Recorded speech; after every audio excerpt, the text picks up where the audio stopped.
Olá, bem-vindo ao canal Mormonismo Sem Censura. Hoje eu gostaria de compartilhar com você um texto fantástico que eu traduzi e adaptei com a permissão do autor. O vídeo original em inglês pode ser visto no seguinte link que aparece agora no canto da sua tela. Você já ouviu a expressão crise de fé?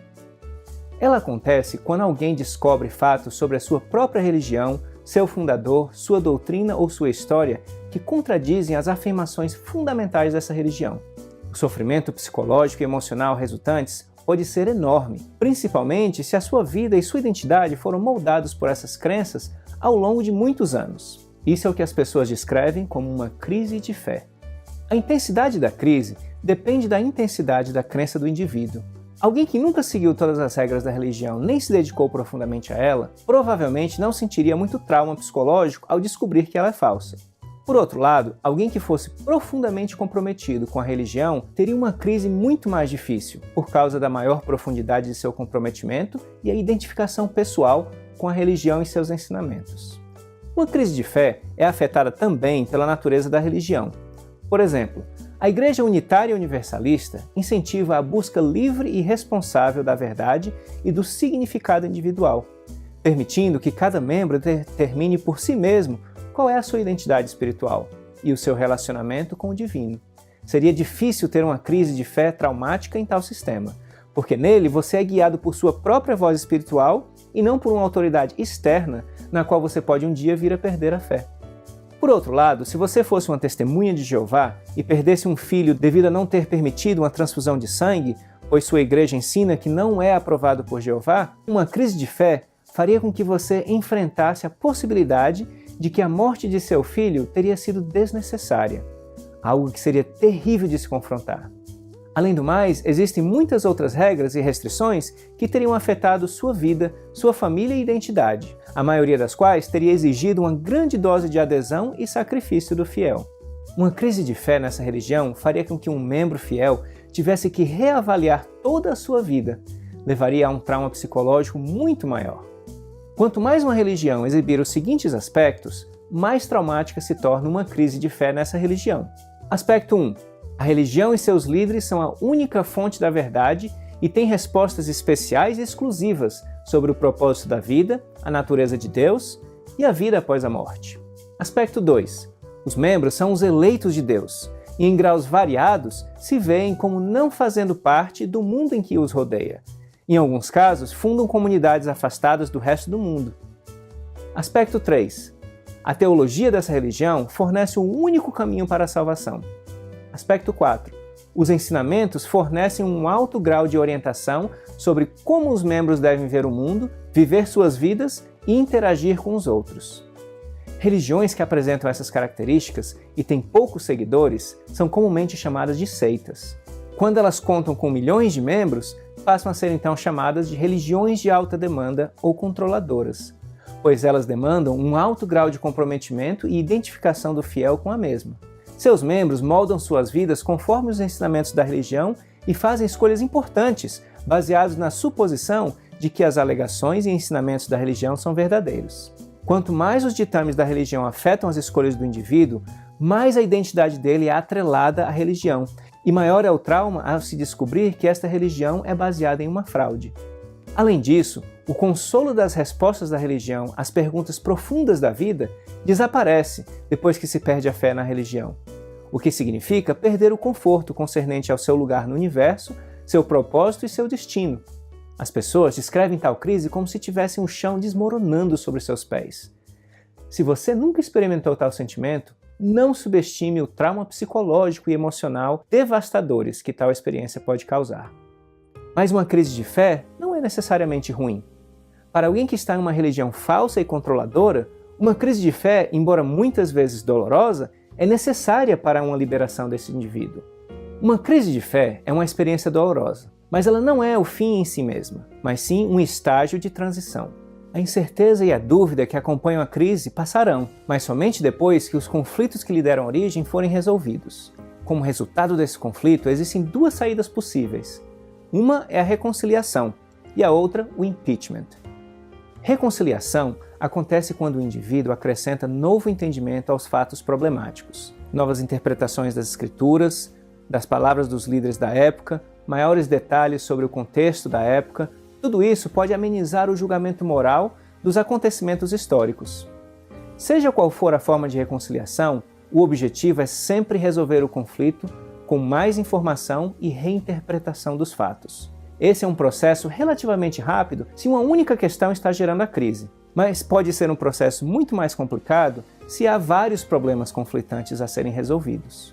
O impeachment é quando o indivíduo conturbado chega à conclusão de que os conflitos que deram origem à crise são legítimos e negam a veracidade absoluta de sua religião. Esta solução é bem mais difícil, por causa da motivação e o incentivo que membros de igrejas controladoras ou de alta demanda têm para procurar uma alternativa para manter a fé na religião. Indivíduos que chegam a essa resolução normalmente passaram por muitos ciclos de reconciliação até que o número de problemas não resolvidos se torna grande demais para reconciliar. Você talvez esteja pensando que práticas que levam à reconciliação com a religião são sempre boas e que as práticas que levam ao impeachment são sempre ruins. Mas isso é porque você deve estar pensando na sua própria religião. Para ter certeza que uma prática levará à verdade, é preciso checar se ela funciona independentemente de qual religião ela está sendo aplicada. Agora imagine que estamos falando de alguém em uma religião falsa e de alta demanda, que começa então a descobrir os problemas na história dessa igreja. Você acharia a reconciliação a solução correta para essa pessoa? A reconciliação somente arrastaria essa pessoa de volta ao mesmo sistema enganoso e falso. Nesse caso, você acharia o impeachment a melhor solução, porque libertaria essa pessoa do falso sistema de controle. Qualquer estratégia para resolver uma crise de fé deve ter o poder de reconciliar as pessoas com a verdade, libertando-as do engano, e não deve reconciliar o indivíduo para fazê-lo aceitar a mentira. Por outro lado, também não deve fazer o impeachment da verdade. Para ajudar você a olhar esse assunto de uma forma mais objetiva, vamos imaginar que você é um membro de alguma outra religião.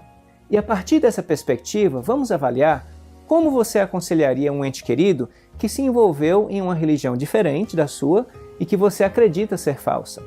Vamos usar como exemplo duas religiões controladoras e de alta demanda. Imagine que você é um testemunha de Jeová, ou TJ, e o seu filho ou filha foi recrutado pela Igreja Adventista do Sétimo Dia, ou simplesmente Adventista. Se você é membro de uma dessas duas igrejas, substitua pela Congregação Cristã no Brasil, nesse nosso cenário fictício. Lembre-se que para olharmos para a situação de forma objetiva, é importante que a sua religião não esteja envolvida nesse estudo de caso. Agora, considere os seus sentimentos, como um TJ, ao ver o seu ente querido preso nas garras da Igreja Adventista, a qual você tem certeza ser uma igreja falsa. As duas religiões citadas exigem muito de seus seguidores, e há fortes aspectos sociais e psicológicos que amplificam a intensidade de uma crise de fé. Cada uma dessas religiões também desencoraja fortemente seus membros a lerem material que não seja das fontes oficiais da organização, o que impede que os membros aprendam sobre os pontos conflitantes ou polêmicos, evitando assim que eles passem por uma crise de fé. Você iria querer que ele ou ela fosse capaz de descobrir a natureza do engano que os mantém presos a essa religião falsa. Nesse caso, você gostaria que eles tivessem uma crise de fé, não porque queira que eles experimentem o trauma que acompanha essa crise, mas porque você sabe que para escapar desse sistema falso e encontrar a verdade, eles devem passar por essa crise de fé. Seu filho não tem que aprender sobre a sua igreja a fim de escapar da dele. A fuga de um engano de uma falsa religião não depende de outra religião ser verdadeira. Você não precisa saber a verdade para rejeitar uma mentira. Pense em Thomas Edison, por exemplo, tentando descobrir qual era o filamento certo para colocar em uma lâmpada. Ele precisava de um que gerasse luz o suficiente, mas não derretesse sob o calor intenso. Ele testou centenas e centenas de filamentos diferentes. E nesse processo, ele não precisava saber qual era o filamento correto para poder rejeitar todos os outros filamentos que estavam errados. Os filamentos errados estavam errados independentemente de qual era o filamento que viria a ser o correto. Agora imagine que seu filho ou sua filha venha até você um dia e explique que ele ou ela encontrou as informações que estão causando sérias dúvidas sobre a igreja deles. A crise de fé chegou. Como você aconselharia a prosseguir? Lembre-se que nesse cenário fictício, é óbvio para você que a igreja adventista deles é falsa. No entanto, você não pode simplesmente dizer isso. Pode ser que eles ainda depositem um alto grau de confiança naquela religião e estão apenas começando a descobrir que o alicerce dela pode não ser aquilo que eles pensavam ser. Se você disser diretamente para eles que a igreja deles é falsa, eles podem tomar isso como um ataque, e seguindo a programação recebida por eles, verão que tais ataques como uma prova maior de que a igreja deles é verdadeira. Ao invés disso, sugira a seu ente querido que vá perguntar aos líderes da igreja deles sobre as dúvidas que eles têm. Seu filho ou filha vai fazer essas perguntas para os líderes deles e serão direcionados a indivíduos na organização que conhecem toda essa história, incluindo os detalhes mais perturbadores, e têm explicações que podem ajudar a esclarecer e resolver as preocupações deles. Muitas explicações parecem plausíveis, outras exigem um pouco mais de fé e paciência do que mesmo compreensão. O único propósito de todas as respostas do enorme arsenal do apologista, no entanto, é a reconciliação com a fé e manter o fiel vinculado à religião.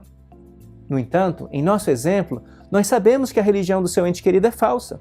Então, da sua perspectiva, a reconciliação não é uma coisa boa. Ter dúvidas sobre coisas falsas é bom. Elas representam uma rachadura na armadura protetora de mentiras que religiões falsas de alta demanda colocam ao redor de si mesmas. É a única maneira pela qual a luz da verdade pode encontrar o caminho ao coração do fiel.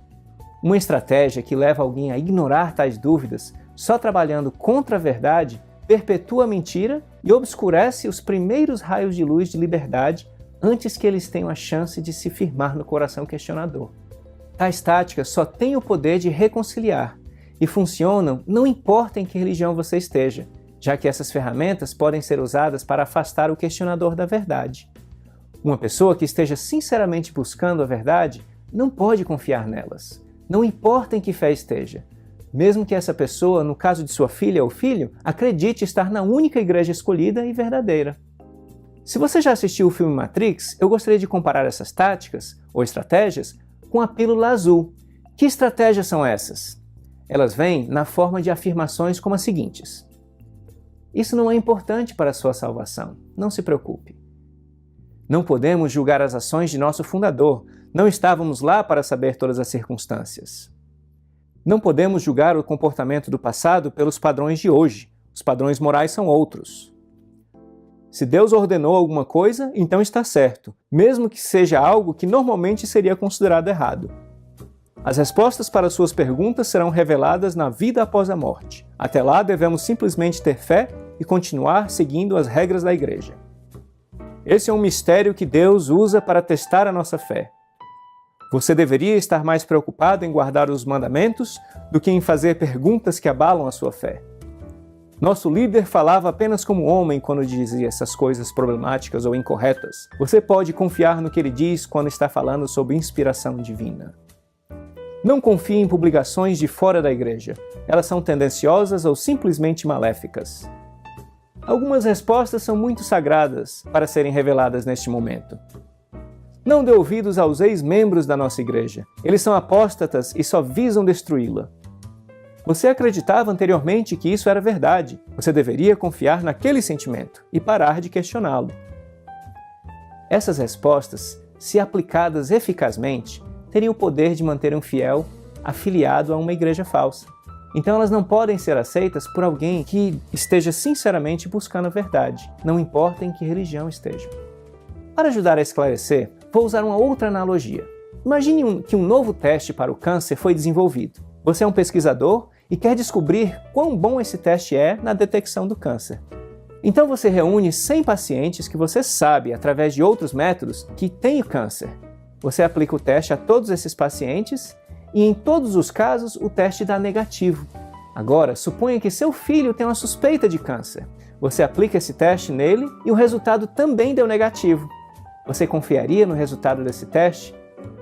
Da mesma maneira, se uma resposta para uma dúvida não tem o poder de detectar uma religião falsa, quando você sabe que ela é falsa, por que você aplicaria esse método para buscar a resposta em sua própria fé? Se as respostas à pergunta de seu ente querido simplesmente suprimem a dúvida, ela é absolutamente prejudicial. Se a resposta é instruir seu filho a esquecer suas preocupações, concentrar-se nos deveres diários que o grupo prescreveu, esperar por uma resposta na vida após a morte, fazer concessões anormais à imperfeição humana dos líderes ou rejeitar a lógica e a racionalidade, então essa resposta provavelmente só serve para manter seu ente querido preso em um sistema de controle e mentiras. O problema com essas respostas é que elas não são duradouras. Os problemas foram apenas varridos para debaixo do tapete. Eles retornarão à mente sincera que busca a verdade. Isso acontece porque apaziguar a dúvida não é um objetivo digno em si mesmo, pois pressupõe que suas dúvidas são ruins. Apaziguar a dúvida em uma religião falsa é algo ruim. Em contraste, todas as respostas às perguntas de alguém que esteja buscando a verdade devem ter como único objetivo ajudá-la a encontrá-la, seja ela qual for, esteja ela onde estiver. O pesquisador deve ter a liberdade irrestrita para se educar de toda e qualquer fonte que ele ou ela encontrar. O pesquisador deve ter a liberdade de usar a lógica e a razão e deixar que as evidências falem por si, deixar que as conclusões sejam diretas, sem rodeios ou ginástica mental, onde os fatos tenham que ser esticados além do razoável para poderem caber na narrativa oficial.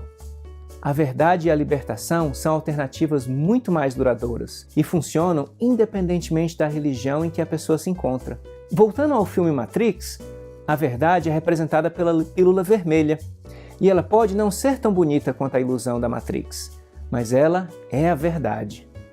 Quais são os exemplos de respostas que ajudariam alguém de uma religião falsa a descobrir o erro por si mesmas e libertar-se dela? Eis aqui alguns exemplos. Estude toda e qualquer informação que você puder encontrar, tanto de fontes oficiais como não oficiais.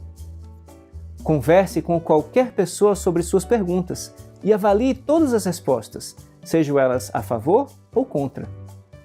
Descubra o que as outras pessoas que tiveram as mesmas perguntas têm a dizer. Falem com os membros atuais e ex-membros da religião. Confie em sua própria bússola moral para decidir o que é certo ou errado. Permita-se seguir a conclusão, mesmo que isso signifique rejeitar algo que você pensava que era verdade. A lista não é tão longa assim, porque há menos acrobacias mentais. O buscador é simplesmente aconselhado a aprender o máximo possível, sem se limitar a fontes oficiais, que obviamente serão tendenciosas em favor da instituição, e usar a sua mente e consciência dadas por Deus para seguir o caminho da verdade. Também deve ser observado que a libertação não significa que alguém tenha que deixar a sua religião. Você pode ser libertado das crenças erradas de uma religião falsa e ainda se apegar aos aspectos que são positivos nela.